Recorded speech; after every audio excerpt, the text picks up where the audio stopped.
merci de vous joindre à nous et bienvenue au webinaire sur la gestion de l'intestin et de la vessie. Donc, demandez aux experts, partie 2. Les hôtes de cette séance sont Hydrocéphalie Canada et l'Association de Spina Bifida et d'Hydrocéphalie de Québec. L'événement est généreusement commandité par Patrimoine Canada. Je suis Shona Bondoin, je suis directrice des programmes et de l'information à Hydrocéphalie Canada et je vais animer la séance ce soir. La première question que nous avons aujourd'hui, je vais la mettre ici. Je vais la mettre, mais peut-être que ce sera au docteur Ishram. À quelle fréquence dois-je consulter un neurologue si je porte des cathéters et que j'ai subi une augmentation de la vessie? Il y a deux parties ici à la question. Si c'est intermittence, mais qu'il n'y a pas eu d'augmentation, il y a une surveillance avec des échographies, une surveillance de l'urine telle que nécessaire. Donc, ça peut être une fois par année ou 2 ans. En fait, si les symptômes sont stables, il n'y a pas d'incontinence, pas de changement, euh, si donc la gestion va bien, donc c'est important de faire une surveillance quand même régulière parce que les choses changent avec l'âge et ça, euh, s'il y a une augmentation, ça peut créer un risque, ça peut changer avec le temps. Il y a plus de risques d'avoir des infections urinaires à cause de l'augmentation. Donc, il faut gérer l'augmentation, comme vous le savez.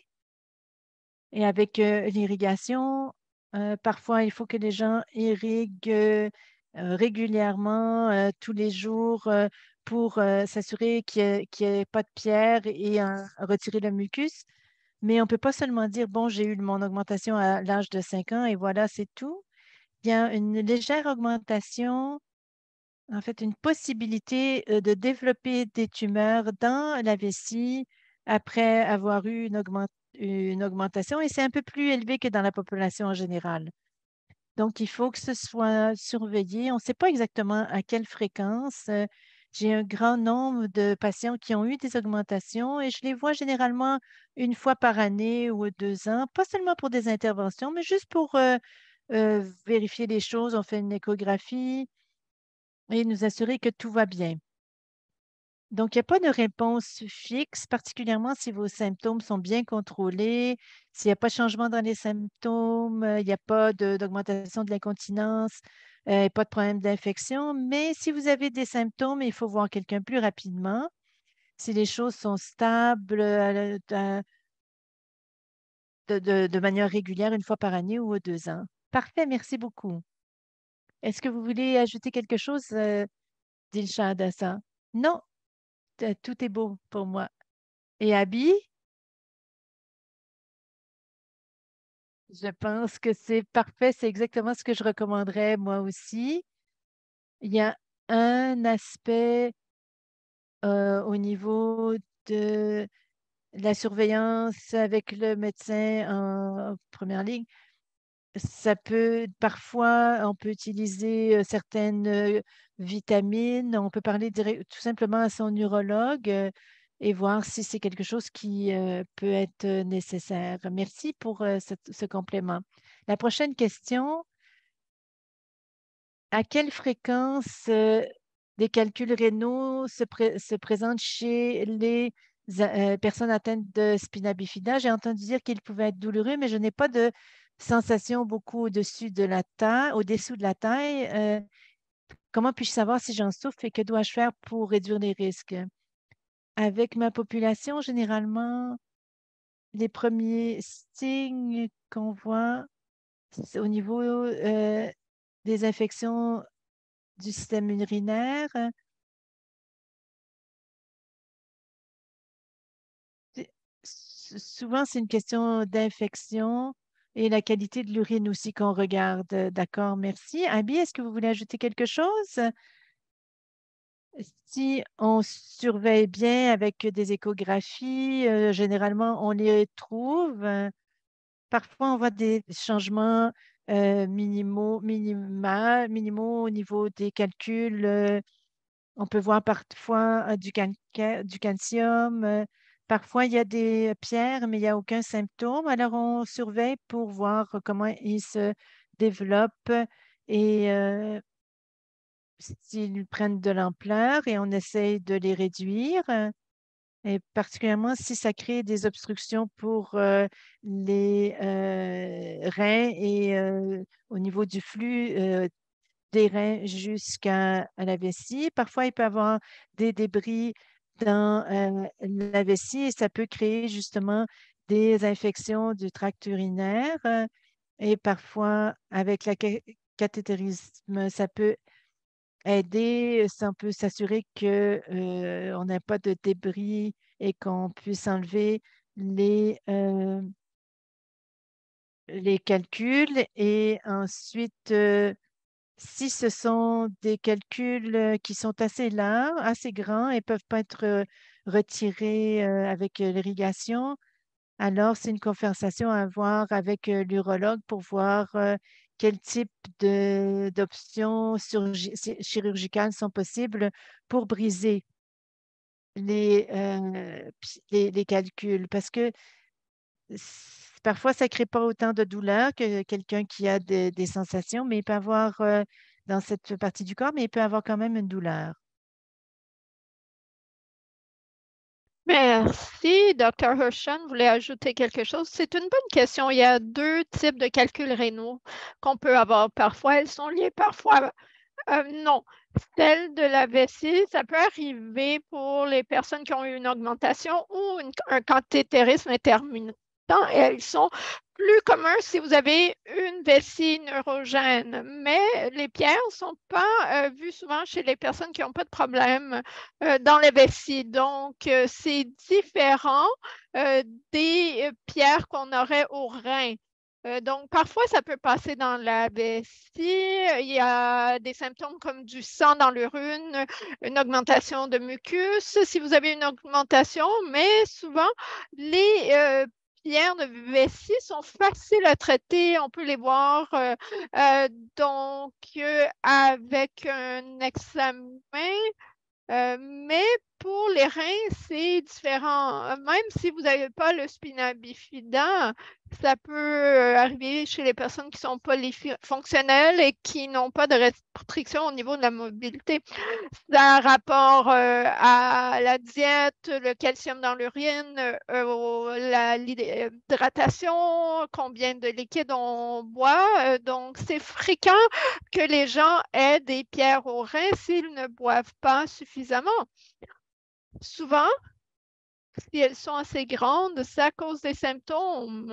On peut en avoir dans les reins, même si on sent rien dans la vessie, parce que la perception de la douleur est plus haut dans le corps et on peut vraiment la sentir en être affecté, même si on a une condition neurogène, comme une vessie neurogène. Les pierres aux reins sont différentes, donc ça arrive plus souvent si on n'est pas très mobile. On peut donc les voir avec un examen, une échographie, en fait. Donc, on dit aux gens de boire beaucoup, de rester hydratés. Il y a des raisons métaboliques qu'on dit qui peuvent former ces pierres aux reins. Donc, on envoie ces gens à des néphrologistes pour identifier le problème et recevoir des conseils sur le plan de la nutrition ou des médicaments. Les pierres aux reins, donc, sont peut-être parfois liées à celles à la vessie. Ça peut causer des infections, parfois sérieuses, et devenir une pierre assez grande. Alors, ce qu'on fait en général, c'est de la prévention.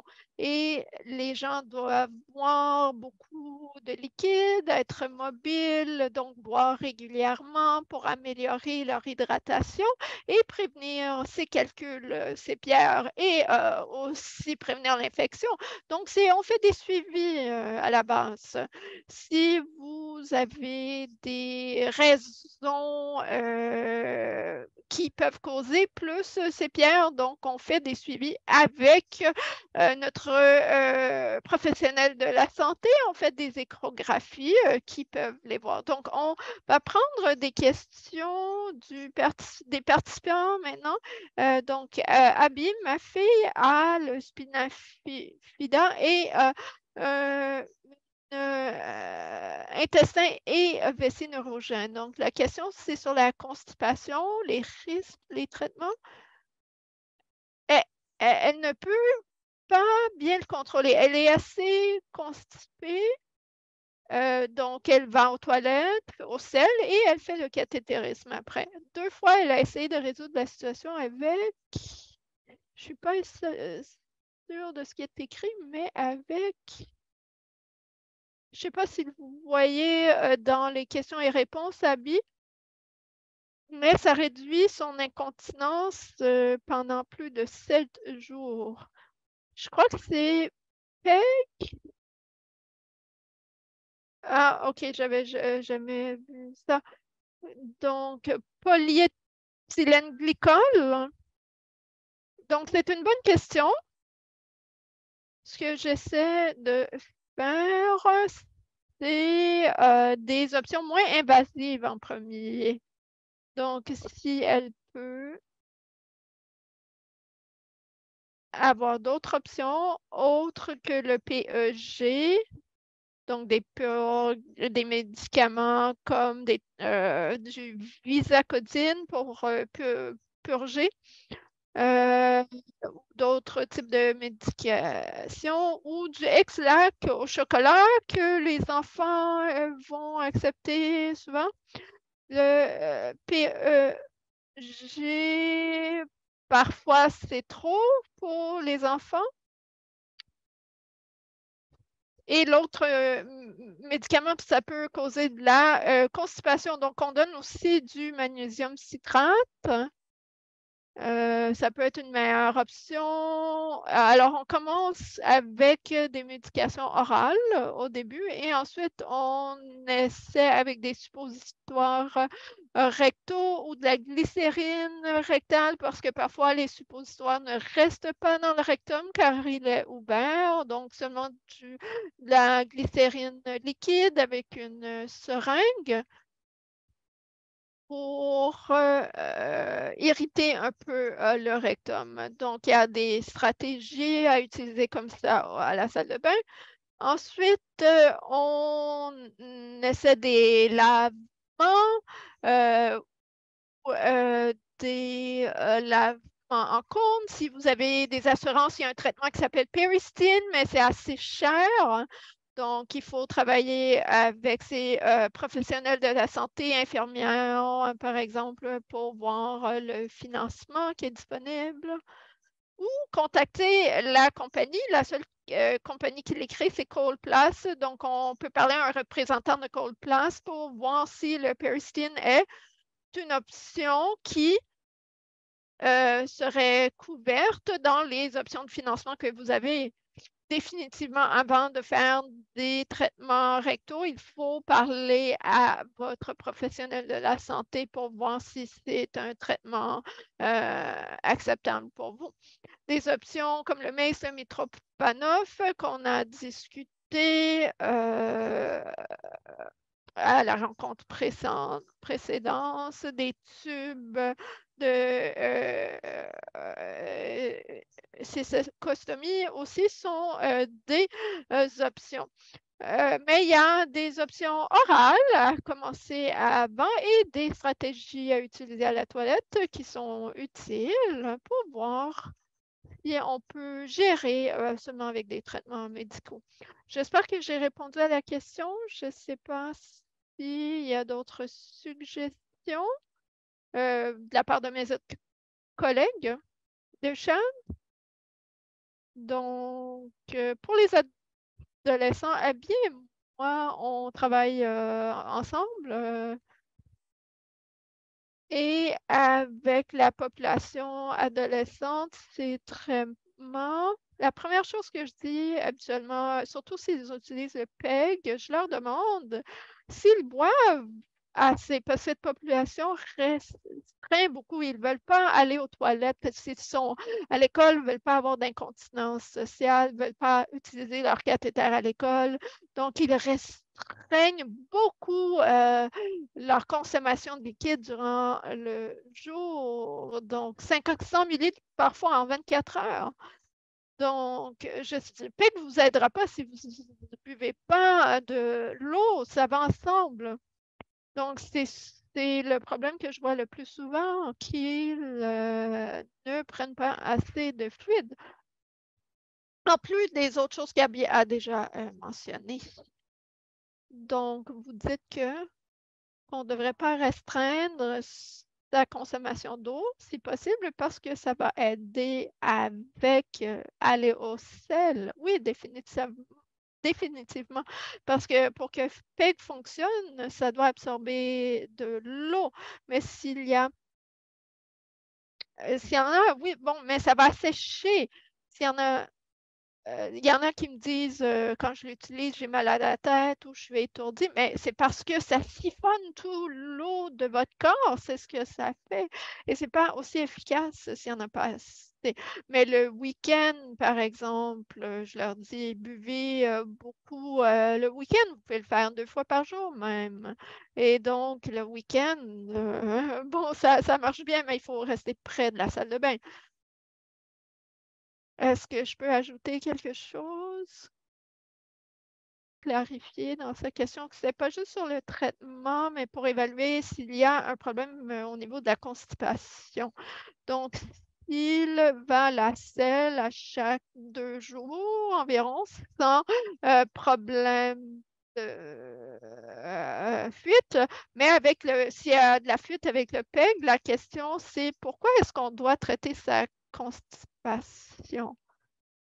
Parfois, ce qu'on voit, c'est en raison que les intestins sont pleins, ça cause des problèmes avec la vessie parce que ça prend trop de place dans l'abdomen et la vessie n'a pas assez de place et décide donc de se vider plus souvent avec le cathétérisme ou des fuites ou une suractivité qu'on voit parfois s'il n'y a pas assez de nettoyage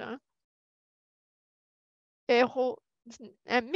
Donc, on gère les intestins, même s'il n'y a pas de problème, s'il y a des problèmes avec la vessie, s'il y a des infections urinaires en raison des bactéries qui sont en contact avec la vessie parce que c'est une fuite de la part des intestins qui sont pleins. Mais s'il n'y a pas de problème, pas d'infection urinaire, de problème de vessie, s'il n'y a pas de problème avec le cathéter, si le patient est continent au niveau de la selle et réussit à aller à la selle régulièrement, que ce soit avec des médicaments ou avec des salves avec des traitements manuels. Je n'ai pas de problème avec ça, mais à l'avenir, s'il y a des problèmes avec la vessie, c'est souvent en raison des intestins. Il y a des problèmes avec la taille, la capacité de la vessie et la continence. Dr. Grisham, voulez-vous ajouter quelque chose? Non, je n'ai rien ajouté. Prochaine question, c'est au sujet d'une poche d'Indiana. Je crois que c'est pour la vessie. Donc, la personne, la poche d'Indiana, c'est une diversion urinaire. Oui, c'est ce que je pensais, mais je n'étais pas certaine. Il y a plusieurs poches, mais la poche d'Indiana s'appelle ainsi parce qu'elle a été reportée de l'Université d'Indiana en premier. Ah, très intéressant, histoire sur ça. Donc la question c'est: «Mastomie où j'ai mis le cathéter fuit, souvent. Donc est-ce qu'il y a un moyen d'arrêter les fuites ou dois-je supporter ça jusqu'à la fin de mes jours?» Et cette personne a perdu du poids aussi. Une poche d'Indiana, donc ça veut dire créer un réservoir. C'est c'est séparé du reste des intestins et l'entrée dans le gros intestin est transférée vers le mur abdominal par une stomie. Et les tubes donc des reins sont connectés à ça. Au lieu d'avoir une incontinence, ce qu'on appelle le conduit iléal, donc c'est une chose qui est très fréquemment utilisée. C'est pas aussi euh, souvent que conduit iléal, mais c'est bien. On a fait beaucoup de recherches, mais c'est jamais, ça reste jamais pareil en vieillissant, en fait. Si on a un problème avec des fuites urinaires par la stomie de la poche d'Indiana, faudrait la peine de voir un urologue pour redécouvrir pourquoi, en fait. Est-ce que c'est parce que la poche d'Indiana s'est rapetissée? Est-ce que le cathéter a changé en termes de longueur? Et si on a perdu beaucoup de poids, donc peut-être qu'il y a plus de capacité qu'il y avait avant. Donc, ça veut dire que peut-être qu'il y a des fuites urinaires. Non, on n'est pas obligé de vivre avec ce problème. Je pense que ce que vous devriez faire, c'est aller voir un urologue qui fait ce type de diversion urinaire. Et il y a des choses qui peuvent être faites pour améliorer les choses, mais ça implique une évaluation. Est-ce que la plupart des urologues font cette évaluation ou c'est spécialisé? C'est un domaine spécialisé. Ce n'est pas tous les urologues qui font cela. Donc, il faut voir si votre urologue fait ce genre de choses. Sinon, demandez à votre médecin de famille de vous référer à un urologue qui pourra évaluer la situation.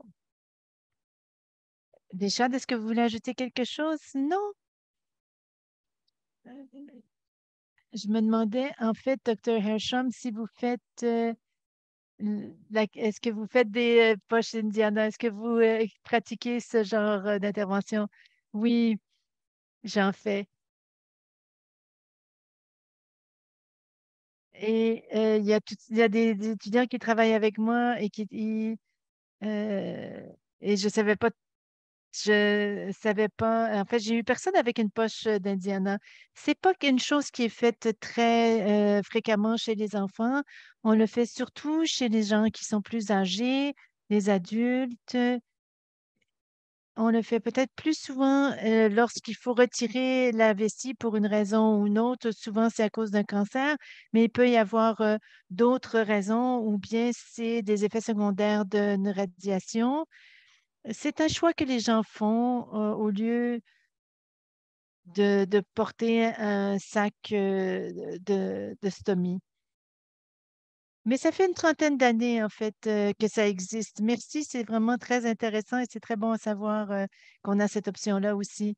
Abby, est-ce que vous vouliez ajouter quelque chose? Non, en fait, non. Mais même chose que ce que Dr. Hacham disait, c'est pas quelque chose qu'on voit fréquemment chez les enfants. En 12 ans, je pense que j'en ai vu seulement une fois et c'était un cas de cancer de la vessie où ils ont dû justement créer une vessie. Merci beaucoup. La prochaine question porte sur les intestins et les intestins paresseux. Est-ce que c'est à cause de ma vessie neurogène ou de mon diabète de type 2? Et qu'est-ce que je peux faire pour améliorer la situation? Alors, je vais passer à Disha Davoum. Lorsqu'on a un intestin paresseux ou un peu de motilité, je pense que j'aimerais référer à Abby parce elle fait beaucoup de gestion de ce genre de situation. Est-ce qu'on peut répéter la question? Mes, in- Mes intestins sont-ils paresseux en raison de ma vessie neurogène ou de mon type de diabète 2? Et qu'est-ce que je peux faire pour améliorer la situation? Oui, c'est une bonne question. Je pense que c'est davantage lié à la vessie neurogène et probablement qu'avec le diabète, il y a une plus grande motilité et c'est probablement plus lié aux intestins neurogènes et peu importe d'où ça vient, c'est beaucoup lié à la diète, à la prise de liquide, aux horaires aussi. Et sans que ce soit juste le spina bifida, il y a beaucoup de gens qui ont des problèmes d'intestin paresseux. Donc, avant de blâmer le pauvre spina bifida qui a un dos large, il y a beaucoup de gens qui ont ce problème. On a un mode de vie fou en Amérique du Nord et c'est difficile d'avoir des soins de santé ou d'un bien-être holiste si on s'assurait qu'on buvait comme il faut, adéquatement et qu'on s'alimentait comme il faut avec les fruits et légumes dont nous avons besoin. Alors, à ce moment-là, on pourrait ajouter les médicaments nécessaires pour aider peut-être un peu les intestins s'ils sont un peu paresseux en lien avec la vessie neurogène. Ça pourrait être utile. Il n'y a pas beaucoup de patients qui viennent nous voir avec le diabète en plus d'un spina bifida, à moins qu'ils aient eu diabète de type 1, mais j'ai vu très peu d'enfants qui avaient les deux. C'est quelque chose qu'on voit très rarement. Dans la population adulte, c'est probablement beaucoup plus fréquent avec l'âge, mais peut-être que le docteur Hersham, justement, en voit un peu. Docteur Hersham, vous savez, je ne suis pas certain que si c'est lié au diabète, peut-être que c'est davantage lié avec la diète, la nutrition, le mode de vie. Quand je vois des patients qui ont des problèmes de ce type, je, leur- je demande souvent au gastro-entérologue. Et donc, peut-être que cette personne pourrait être référée à un gastro-entérologue qui pourra vous conseiller pour voir, à savoir si ce que vous faites pour la gestion des intestins est optimal ou non, si jamais votre médecin de famille ne peut pas vous aider. Dans notre première séance, on a parlé beaucoup du Mitrofanoff. Une des questions que nous avons reçues, est-ce que ce sont des procédures qui sont réversibles? On a parlé du MACE aussi, du euh, cathéter de sécostomie. Oui, je pense qu'il y a beaucoup de choses qui sont réversibles. On peut aussi enlever un MACE, on peut fermer une sécostomie. Et pour les patients qui ont un MACE particulièrement, s'il y a des préoccupations en ce qui a trait à la mise en place d'un cathéter, donc pour créer le MACE, c'est probablement pris plusieurs jours, probablement dans un hôpital pour récupérer. Et on espère que ça donne de très bonnes euh, années où on fait le cathétérisme et on est continent et tout. Mais pour certains patients, ça ne se passe pas aussi bien, même s'ils ont fait un MACE et ils voient que ça ne fonctionne pas pour eux. Et ils essaient de voir s'ils peuvent le retirer. Peut-être qu'il y a une perforation aussi de l'appendice qui doit être retirée très rapidement, ou si les intestins se mettent soudainement à travailler. Ça ne devrait pas arriver dans une population qui a un intestin neurogène, mais si quelqu'un sent une urgence d'aller à la selle, peut-être qu'ils n'ont pas besoin d'utiliser un mace de manière régulière. Il y a d'autres. Mais si ça pose pas de problème, je vous dirais laissez-le continuer à faire le cathétérisme de la stomie. Et si jamais il y a quoi que ce soit qui change soudainement, vous avez la possibilité d'irriguer. Mais bien sûr, s'il y a des problèmes, ils peuvent tous être retirés. Merci. Est-ce que vous voulez ajouter quelque chose, Dr. Hersham? Oui, ils peuvent être retirés en effet, et parfois ils sont problématiques et il faut les retirer.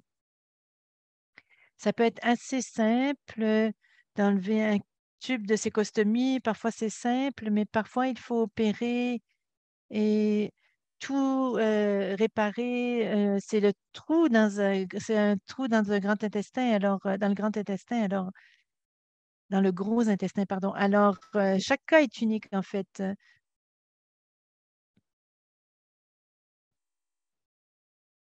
Dilshad, oui. De mon point de vue, on en a parlé un peu lors de le dernier webinaire. Pour ceux qui veulent le retirer, c'est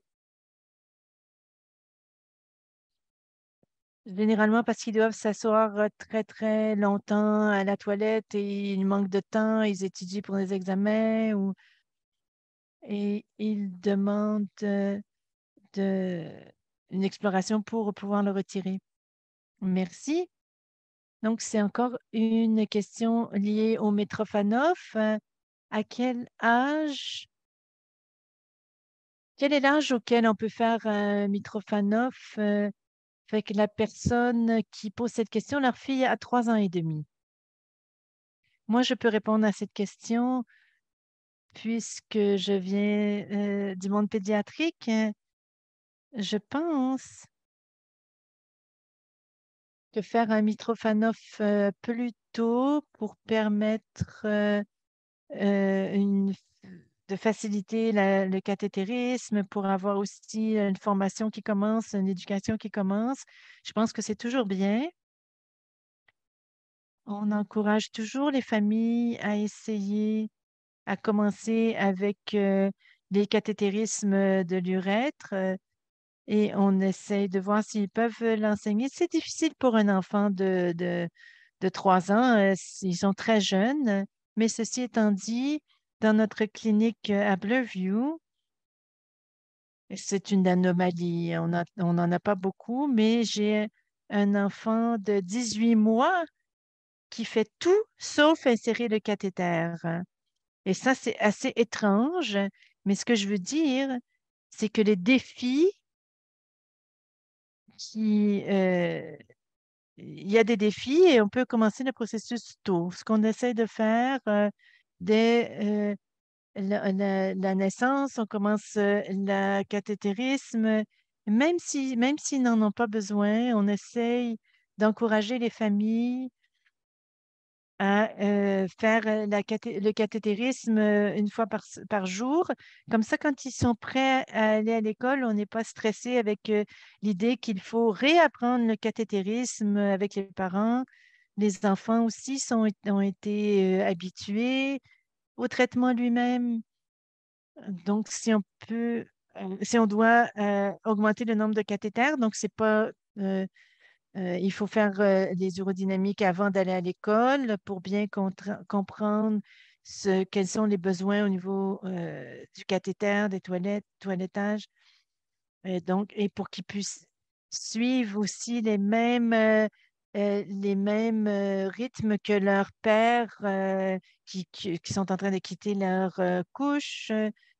Donc, parfois, on peut donner des médicaments pour donner cette continence. Donc, je ne peux pas dire que le Mitrofanov est quelque chose qu'on propose pour les enfants de 3 ans. Ça peut-être ça peut être un MACE à l'âge de 4 ou 5 ans. Et si vous demandez à tous les chirurgiens quelles sont leurs préférences pour l'appendice à utiliser pour le Mitrofanov, dépendamment de comment on veut utiliser les canaux, parce que c'est préférable, il y a moins de fuites. Ce que j'essaie de faire, j'essaie d'encourager au maximum la prise de nouvelles habitudes avant d'aller à l'école, s'ils ont des bonnes habiletés, s'ils sont bien positionnés. Sinon, ça va être très... si c'est trop difficile de le faire par l'urètre, on considère faire un Mitrofanov pour cette raison. Donc, je dirais peut-être qu'à 3 ans, on peut penser à Mitrofanov. Je suggérerais donc, premièrement, de travailler sur des cathéters de l'urètre. Et il faut savoir que les femmes ne font pas de cathétérisme par visualisation, mais bien en touchant, en sentant, en utilisant peut-être des miroirs. On peut l'utiliser dans le bain, par exemple. Comme ça, on a le et si on est un expert, comme infirmière, à aider les familles dans ce processus, si elles ont de la difficulté, on peut les amener et leur donner une séance de formation à l'hôpital.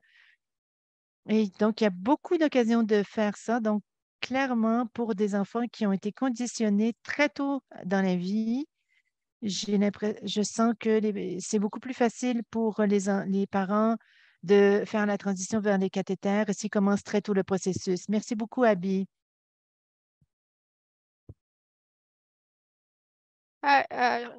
Rajouter, non, Dr. Hershen.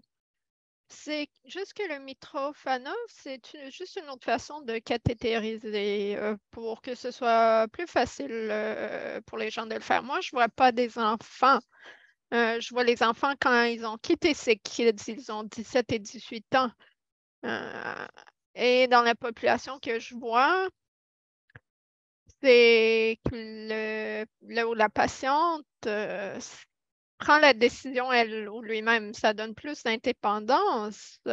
Comme ça, c'est pas quelqu'un d'autre qui fait le cathétérisme pour eux. Donc, c'est plus facile de cathétériser parce qu'il ne faut pas sortir de son fauteuil roulant, se coucher sur un lit.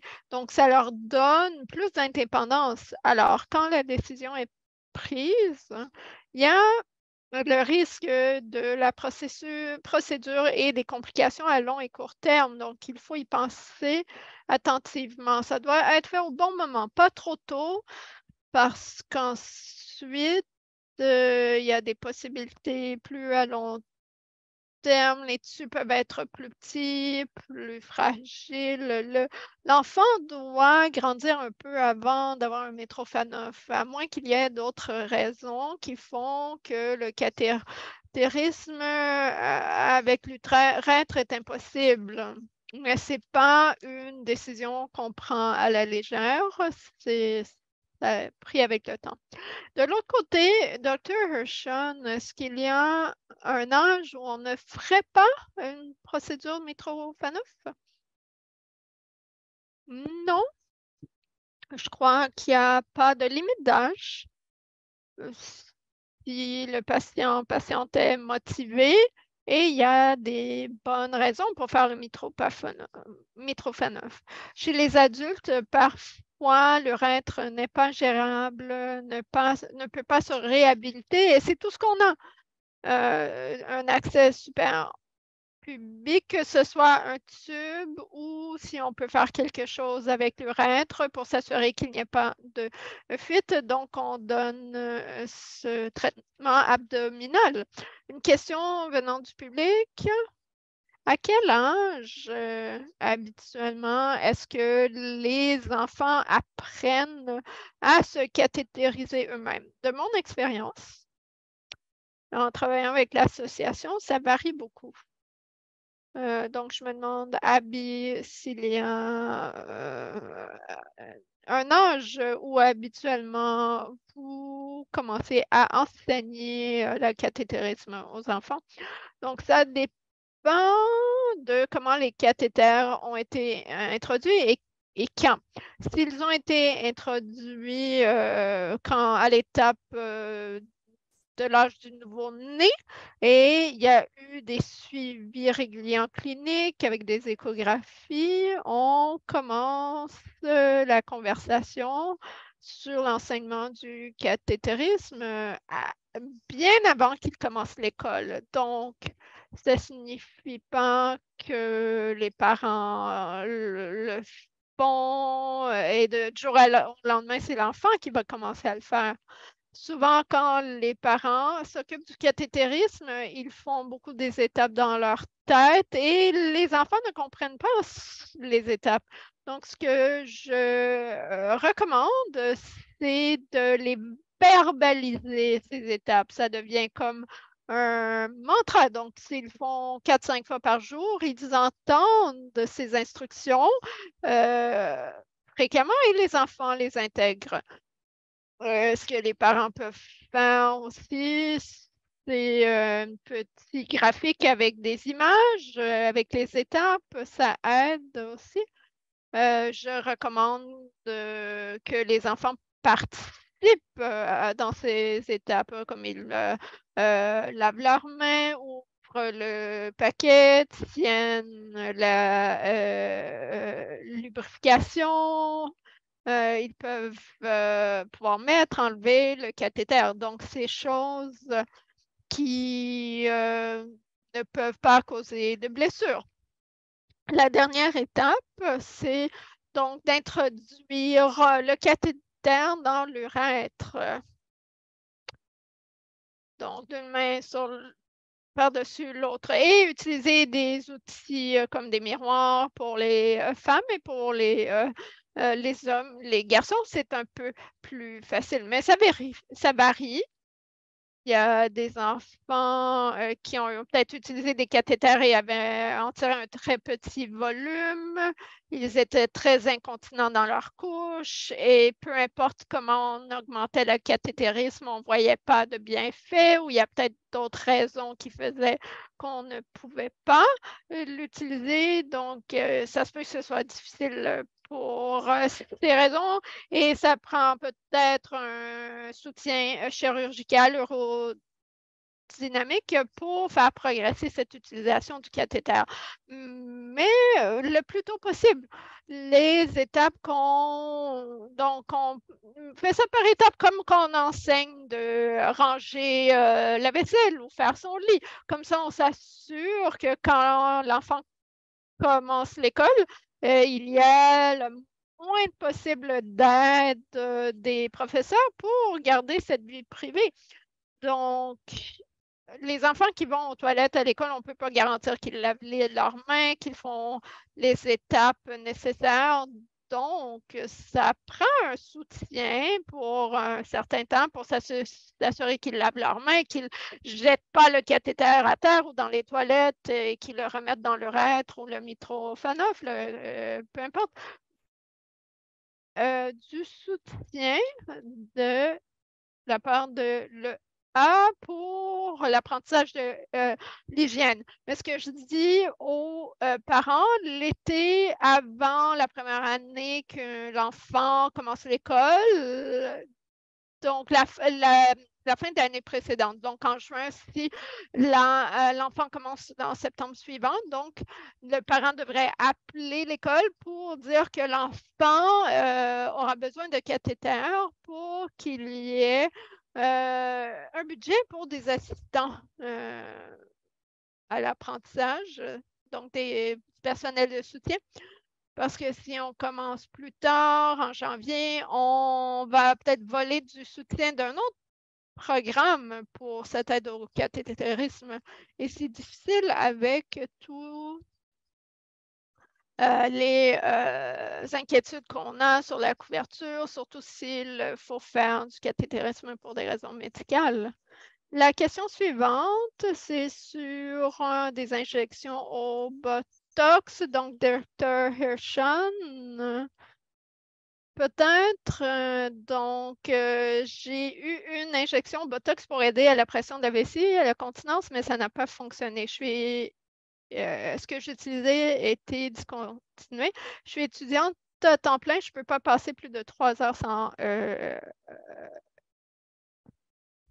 l'autocatérisme. Qu'est-ce que vous suggérez? Donc, vous êtes très active à gérer votre vessie, c'est très bien. Il y a beaucoup de choses qui peuvent être faites. Donc, avoir eu une seule injection à Botox, ça ne signifie pas que ça va fonctionner ça ne va pas fonctionner la deuxième fois.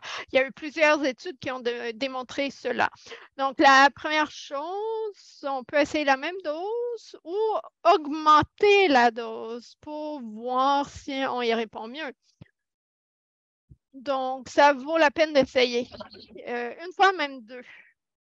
L'autre chose, donc, si on retourne au début, il faut s'assurer que l'incontinence n'est pas uniquement un résultat d'une augmentation de la pression sur la vessie,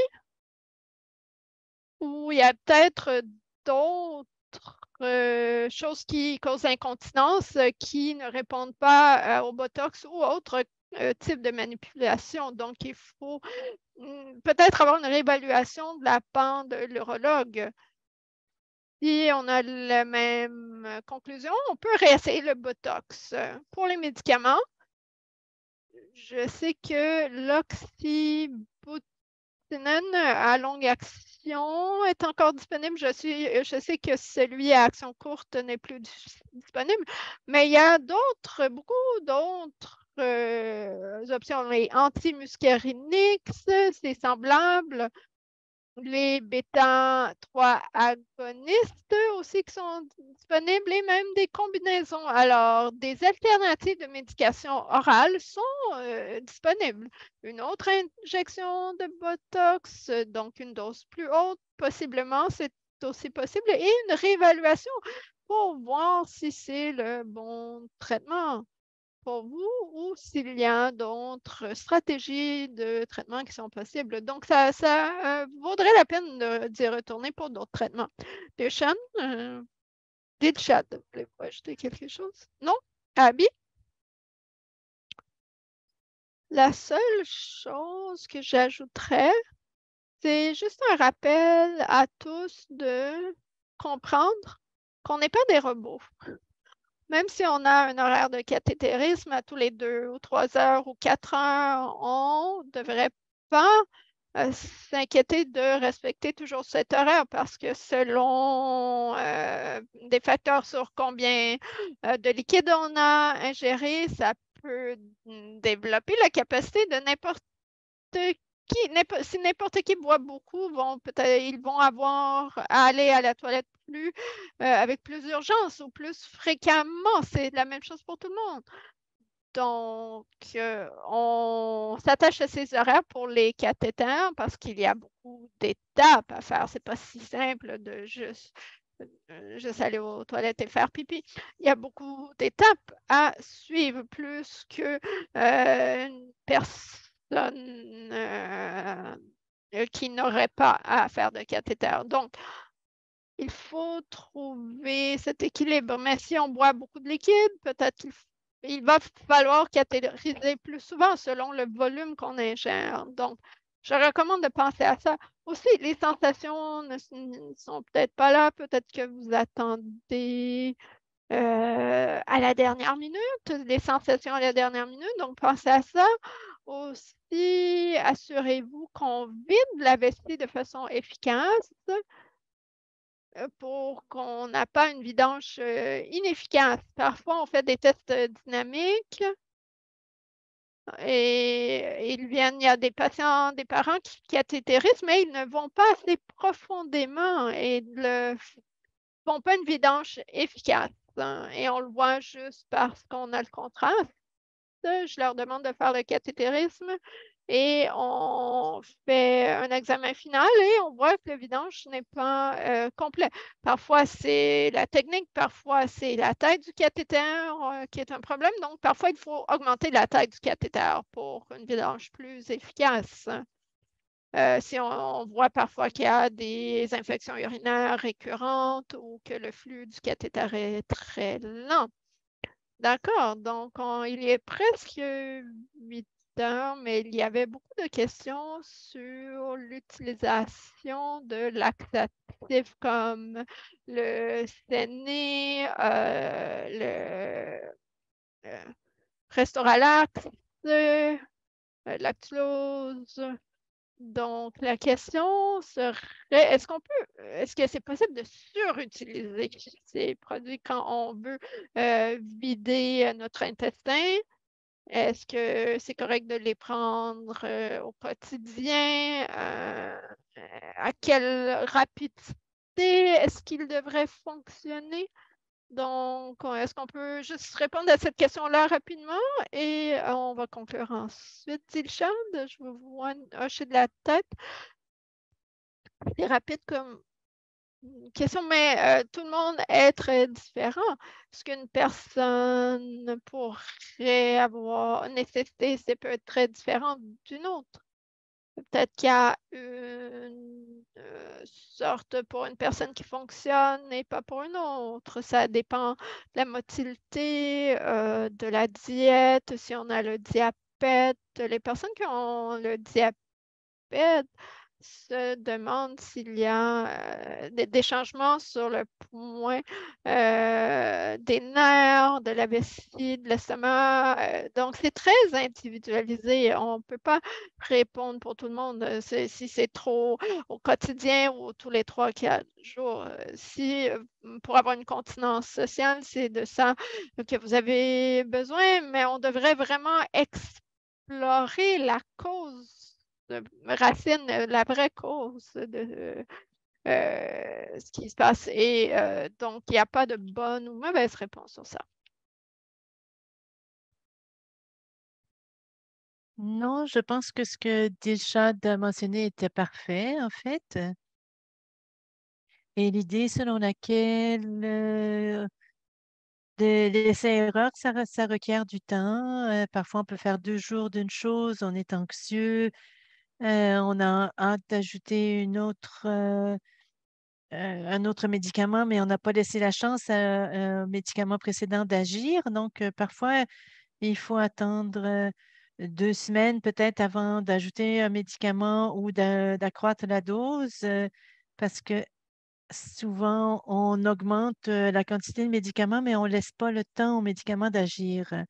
Et Dr. Hersham, est-ce que vous auriez quelque chose à ajouter au niveau de la vestie? C'est différent, donc je rien d'autre à ajouter à cette question. Merci infiniment à vous pour votre temps aujourd'hui, d'avoir partagé cette information avec la population. Et un grand merci de soutenir notre communauté comme vous le faites.